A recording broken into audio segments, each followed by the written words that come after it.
Nzambalola de merveilles. Je sais qu'il y a plein de choses que nous avons posées là.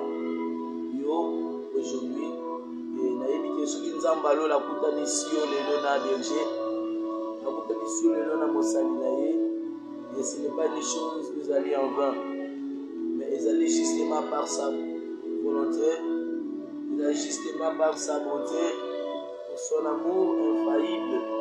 Ils allaient pour la bonne naïe, encore une fois, il y a beaucoup de sabiso. Et j'ose croire que ma malam vraiment ils allaient le. La ligne sont en ligne, partager aussi avec les autres. On doit partager, inviter les amis, tout comme attend au nombre il y a 10 personnes, ça sera aussi bien. Bah il Banzambe, ni nous avons préparé à l'Obalelo, Nanzela Moussali Naïe, Berger Siméon. Invitez les amis, ceux qui sont en ligne, pointez aussi, je suis là. Écrivez seulement en commentaire, je suis là. Et le nombre de personnes que vous avez invitées, et c'est le nombre de bénédictions que vous avez Sanayo.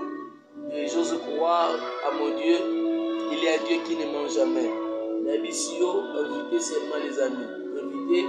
Invitez, partagez live dans le groupe.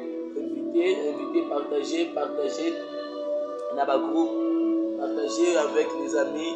Invitez Bango Baya pour rejoindre du saut. Écrivez seulement en commentaire. Vous avez battu aux alliés. Écrivez en commentaire, celui-là. Ça sera aussi bien pour la gloire de Dieu et pour son honneur. Je sais que plusieurs personnes sont de partout. Alors, même si on va se connecter, alors, vidéo boutique à la Wana, je sais qu'il y aura des autres pour essayer pour télécharger un mot via la plateforme et la surtout. Et puis, on va poser une vidéo et un message ni pour nous amener à tirer je sais que les autres ne sont pas informés parce que c'était Brice qu'on a informé lobby. Alors, j'aimerais que tout la nanga est vraiment malade et je crois qu'il y a plein de choses que vous avez posées là au cours de ces semaines. Alors, aujourd'hui, gloire soit rendue à Dieu. La ligne déjà la banda, la banda déjà Mathia, la banda Mathia Lelo. Mais j'aimerais là où tu es, inviter les amis, partager les lives, J'aimerais que tu sois la première personne qui va partager. Au gloire au Seigneur Jésus. Avant de commencer, j'aimerais qu'on prie. L'éternel Dieu des armées, le Dieu tout-puissant, le Dieu des signes et des prodiges, le Dieu de ma vie, le Dieu que je sers. Père, il est écrit, ce n'est pas par une volonté d'homme qu'une prophétie a été donnée, mais c'est poussé par le Saint-Esprit que les hommes ont parlé de la part du Seigneur. Laisse que cela soit poussé par ton esprit, afin que nous parlions de ta part. Père, règne au milieu de nous. Manifestez-vous, afin que, Père, nous soyons enseignés. Il est écrit, mon peuple sera enseigné par moi-même.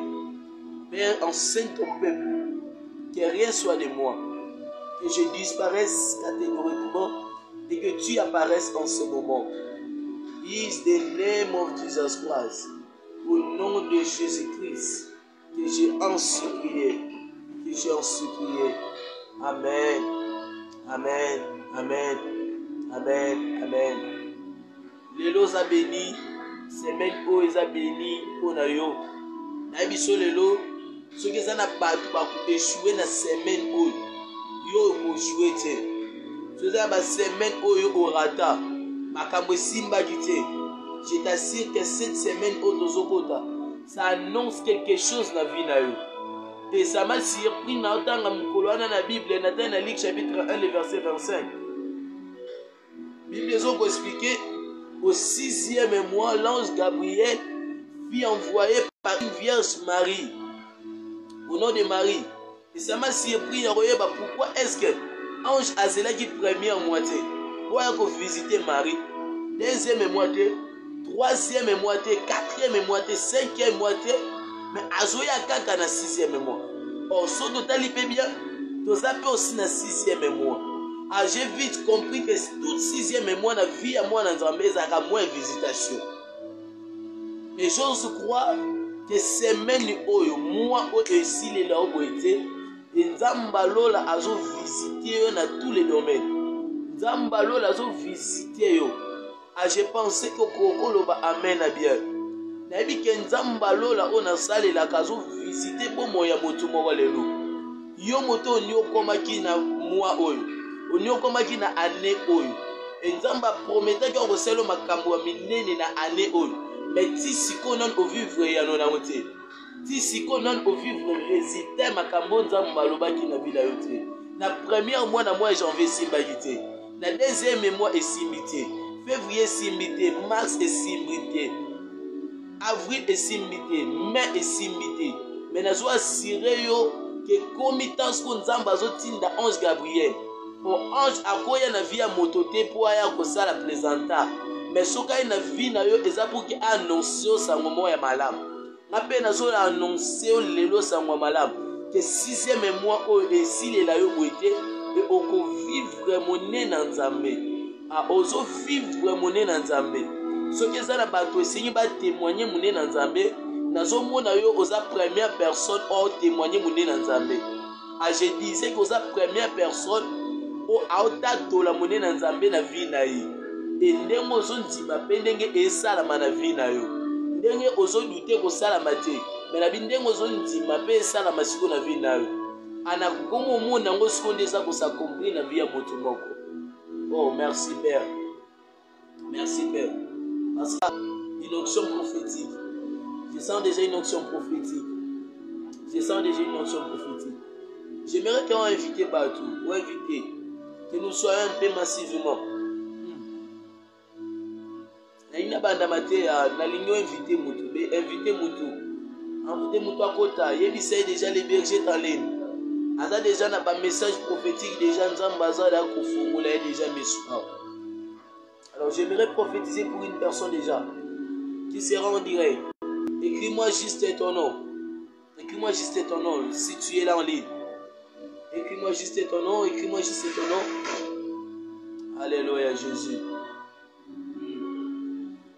Ok. Les liens. Il fallait le sur les liens. Les liens. Alors, qu'est-ce que les liens? Pourquoi est-ce que tu signes le blessé sur les liens? Les liens, par définition, les liens c'est un contact. Les liens est un accord. Lien est un contact. Lien tozo le bila est un lien yasinga. Lien ce qui va lier mutu. Cela veut dire bah, mettre une personne en contact avec quelque chose ou soit avec quelqu'un. C'est par là que tu as un lien. Ici, je peux dire dans le monde de la relation. Na lingani na mutumba wa quelqu'un, na pesi vi na ngai pa mutumba wa quelqu'un. Directement na mutu wana toza déjà na accord moko. Parce que accord ezalaka accord ya mutu moko te. L'accord se fait entre 2 ou soit 3 personnes. Ou aller encore plus loin, plusieurs personnes. C'est par là les personnes en question au bazana accord wana. Directement toloba directement que bazana kati ya lien. Parce que basini, c'est de même aussi au remarquer d'être lelo. Ce qui par exemple, dake ko bala na mwasi. Bakola itabiso ano, oyo kozala symbole ya mariage na biso. Et oyoka ba pasteur batunaka.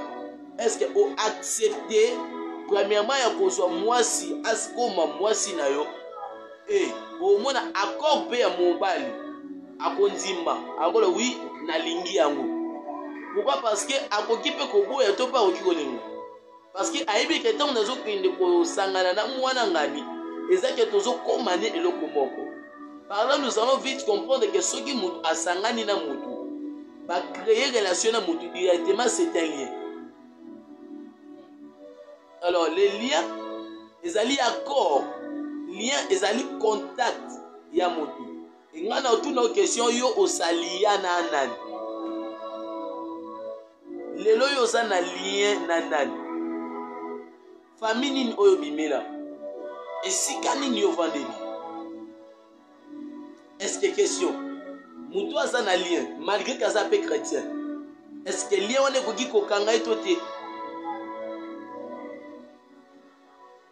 Là c'est une question. Nous sommes dans le livre de Matthieu chapitre 21, le verset 1 à 7.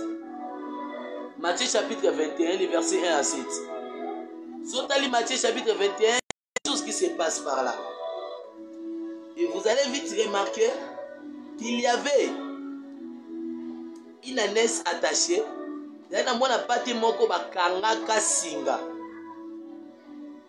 Et babenge mwana pati babenge ânesse. Cela veut dire aki pe na capacité ya kotambo, aki pe na capacité mutu ba membaye. Mutu matape likolo na ye. Mais comment ça fait-il ânesse wana azala attaché? Tandis qu'il y a des personnes au bando tambola makolo. Au baki na pose ânesse. Mais bazwa ânesse wana bazwa bakanga ye na singa. Aki lié na nzete moko quelconque. Ça peut être aussi ton cas. Osa wana otanga. Osa diplômé. Je connais des diplômés au bazar ba cadre. Oui, je le connais. Na yebi ba diplômé au lelo bazana ba compagnie minene ba osala.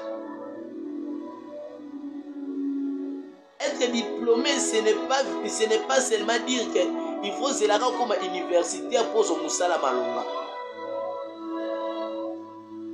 Mais lelo même avec un peu de connaissance oyo zanango. Pour accompagner belé bazo lukayo. Mais soko ke kotika CV na yo. Mais yo bazwaka oti me bazwaka ba misusu. Oh, j'ai vite compris que ano wana bakangaki. Anes plutôt bakangaki wana. C'est mutu akangaki bande komona importance na yete. Parce que so bande komona importance na yenga kakanga yete. C'est qu'il y a beaucoup de personnes en ce moment ba vie na bango eza attaché, ba vie na bango lelo eza d'importance te liboso ya bato. Lelo na famille ba mona konani. Bota la mususu ozo contribuer. Mususu sala bo mais yo sala elote. Ah ba comment mona yo info rien. Parce que vie na yo eza lié quelque part. N'habite balia vina na nzete, balia vina na mai, na yebite. Et aujourd'hui makambu na vina yo zo tambola te.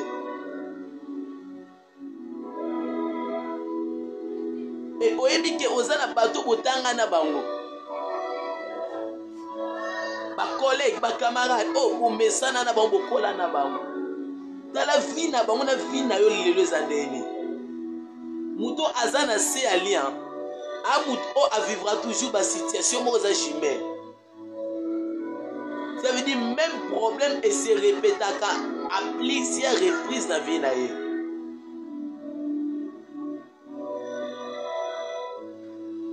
Même situation. C'est la même situation. Lelo azana ngo toujours. Peut-être qu'autant pour la béguise est belé. Okenda de partout aux solutions na moté. Baloba mutana si ma problème no za noko. Eza mama na zara na kwa. Eza la kanani. Malgré que ba yebisa yo ke mutana si ma problème no ezaye. Et enfin, aux solutions na problème ta vie est toujours liée en ce moment. Et nous avons trois types de liens. Écrit, nous avons trois types de liens. Premier lien, les liens héréditaires. Deuxième type de lien, c'est les liens volontaires. Et troisième type de lien, on l'appelle les liens involontaires. Les liens héréditaires, ce sont des liens qui viennent de l'ascendant jusqu'au descendant.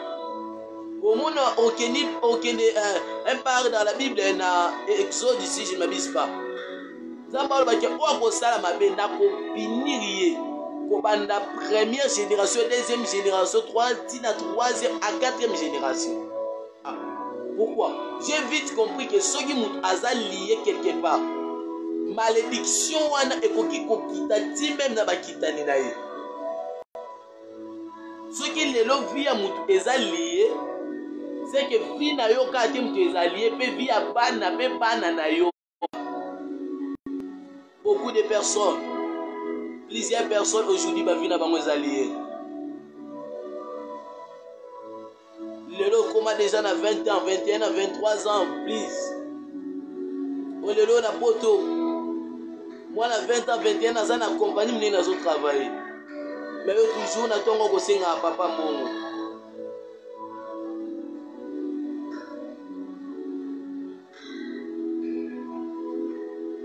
Toujours vendre toujours na sima ya ba parents. Ce n'est pas une chose qui est normale. Oui. Laisse-moi t'assurer que ce n'est pas une chose qui est réellement normale.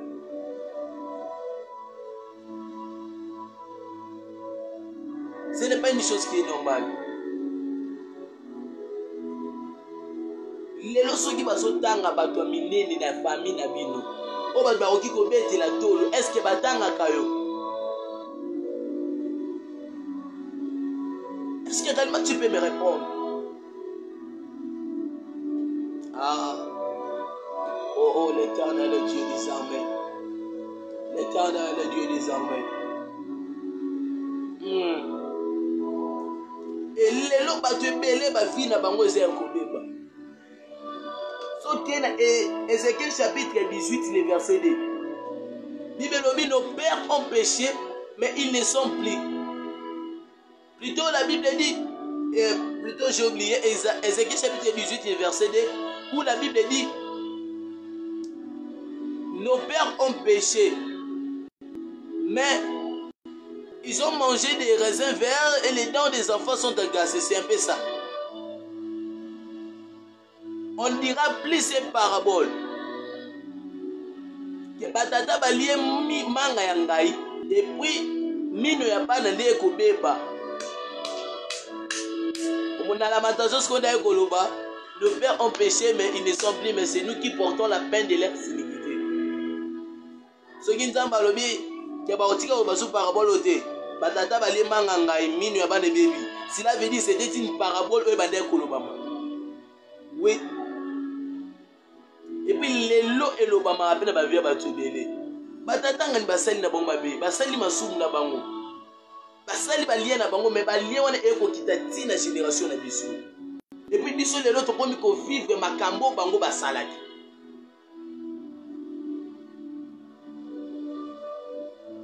J'aimerais dire à quelqu'un que peu importe le lien où ekanga bomo na yo, où ute pas bakoko ba lien héréditaire où ekanga vie na yo lelo ozana capacité même si ya ko concevoir. Zokuya na kombo na Yesu. Dites avec moi lien nyonso to ekanga bomo na nga ekuwe na kombo ya Yesu. Dites avec moi les liens héréditaires où ekanga bomo na nga ezotomber au nom de Jésus-Christ. Aujourd'hui, peu importe le lien où ekanga bomo na yo, lelo ezotika bomo na yo. Et nazo prophétiser le quoi mosala nzambe. Que peu importe dimension ba lien où ekanga bomo na yo, uta banda ba kokololo na bino lelo ekuwe au nom de Jésus-Christ. Puisqu'il a reçu les dons qui est au-dessus de tous les noms. Il a reçu les noms au-dessus de tous les noms.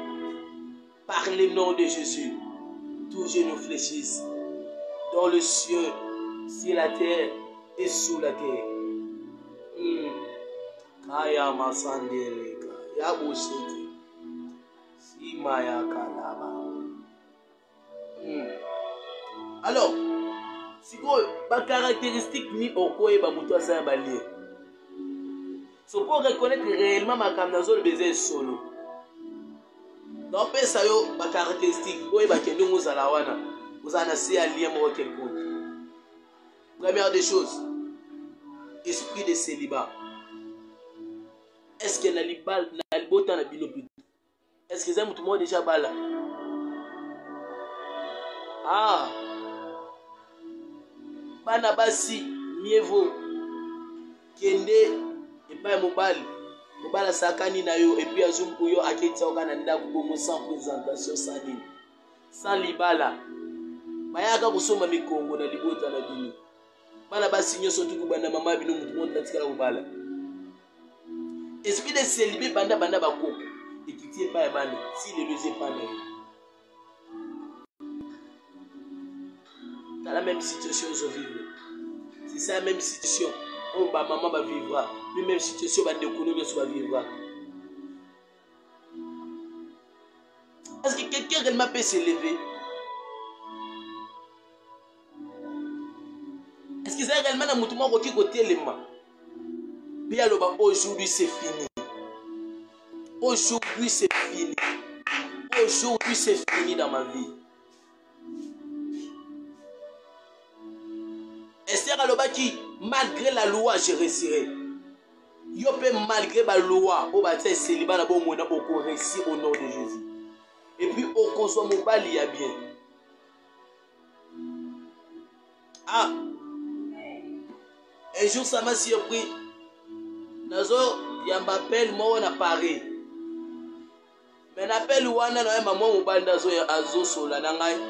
Abisanga papa. Ndi naza na problème ya kobala na bi oh na ba mibali pe ba na problème ya kobala na bi oui parlant na ye ko comprendre une chose moi mobali pe papa ndongo za wana ozape na problème des wana ya mambo itali ya choix est-ce que célibat pe lata ba mibali ti lelo moi mobali aza na capacité kobala mwasi est-ce que na libota na bino eza na mobali moko atelema na latisa mwasi ano alati na bagi ya libala aza oui si seulement azali yebisanga tout cela ce sont des liens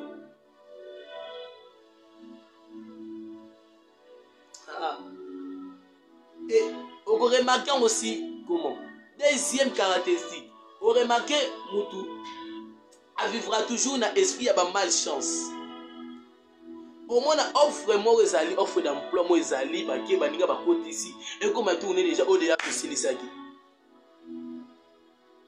yeka mababi na mababi vine zaka mababi na mababi on remarque aussi ndeko mwasi okozala ozano bien mais soko kolingi mobali batu bazalaki na ye bien mobali batu nganya zalaki na ye bien.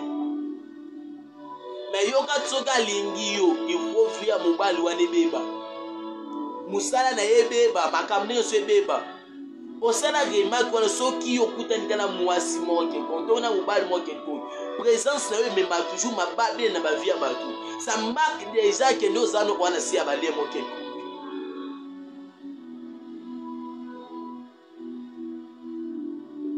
lelo vie no ça toujours na ba malchance. Chance morte ya mobali na vie na yo chance moko te ya mwasi na vie na yo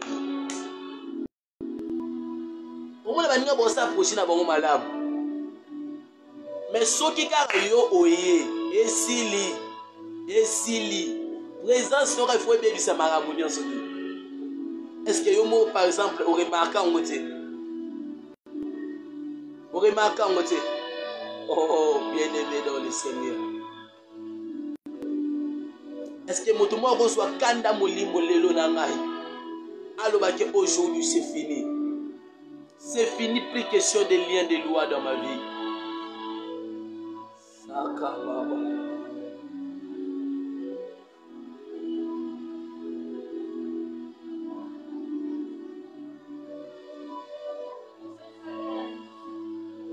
Nalingi message oyo. Enregistrer yango. Enregistrer vidéo oyo. Nalingi oyo kisango même si famille mobimba balandango. Enregistrer yango oyo kango à chaque moment. Et ça va t'aider.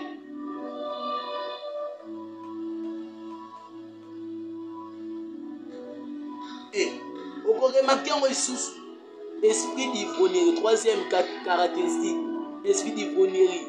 Dans la papa, tu as bien milangwa, au salaire tu papa tika kolangwa, masanga, mais à kokaraté, ti le vika milangwa na milangwa. Et puis yo moko lelo via milangwa bana bande kona via milangwa masanga agene lotoko nini nyoso tu na mutu pi babela.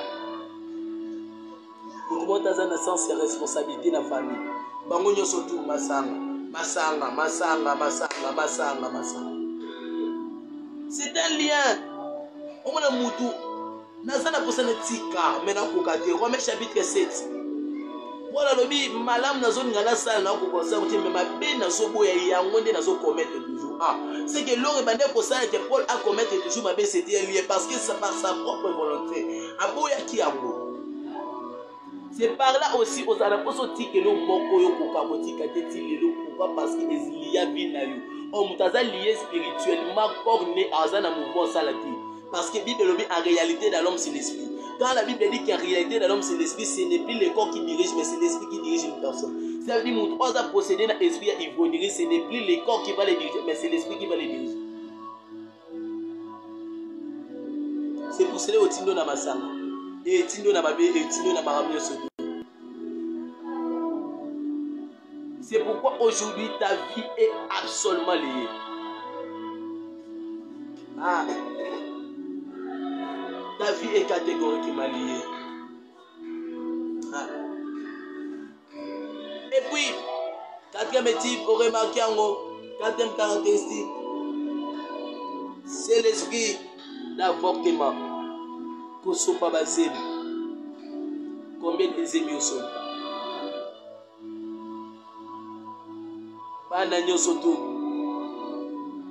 Kubuta na passe ka kuavortaka na kuavortaka. Kosopa basé na kosopa.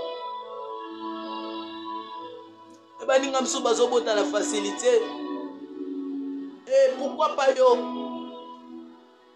Pourquoi pas yo? Différence ni les alliés entre yo na bango. Différence ni les alliés entre yo na bango. Oh. Et puis baba misusu yaka na esprit ya césarienne. Esprit de césarienne. Comment t'as dit césarienne? La césarienne, pas d'agneau sur tout le monde, pour césarienne, il a mis césarienne. Oh, pour ça, il a dit césarienne. Moutomo, pour qui qu'on soit. Courage, il y a côté les belles esprits ou anananga et logo. Et je crois que Dieu est là. Je crois que Dieu va t'aider jusqu'au bout. Le long a ici les liens héréditaires. Son ambassade Songolu, demain encore, la même heure, à partir de 10 heures, nous allons essayer de parler encore sur les liens héréditaires, en expliquant encore quelques caractéristiques. Et Dieu va nous aider. C'était pour vous, le berger Simeon Matondo Mwanza, le berger de l'église La Consolation Kinshasa. L'église Ezwami, la commune Yakimbanseki. Nous sommes à la République démocratique du Congo. Nous sommes à la ville-province de Kinshasa. La commune Yakimbanseki. Souvent Zubabis, de Pascal. Otiti même na Pascal. Otiti même na Pascal Otuni. Avenue Kitomisa. Numéro 28. Voilà les Essika. Le berger Simeon Vandi. Mais église est à Avenue Bouma. Avenue Bouma numéro 40. Avenue Bouma 40. Soko Miwana. Okukuta église Mupimeza Wana. Numéro de téléphone nanga ezali 082 12 71 015 082 12 71 015. C'est ça mon numéro de téléphone. Et nayambaka mutu nyonso tu na simba téléphone nanga mona maboko. Na koyamba yo peu importe kana yo yaka ko exposer les biso Et nous avons un Dieu des cieux naturels qui est présent et qui va vous répondre. Cette semaine, nous avons des prières. Mais toi, la journée, moi, unique, c'est le mercredi. C'est le mercredi prophétique. Ça colle dans la Yesu. À partir de 12h jusqu'à 14h30. Vous serez là avec les bergers Siméon. Aozalana Yohana. Yakanzamba Sakura pour la Aluba pour la Et je crois qu'il y a des merveilles. Et pour accompagner yo. Que mon Dieu, le Dieu Tout-Puissant, le Dieu des esprits des prophètes, je vais prier pour nous. Seigneur, je prie. Yo mutuoza kina biso. Yo sukisa biso. Na lingi ete ukangola biso devant des liens, des lois, où eza kokondane biso. Zala nzambe okopambola biso. Que soto kutani lobi ekozala bien pour na lokumu na yo. Seigneur, tu nous as fait cette grâce.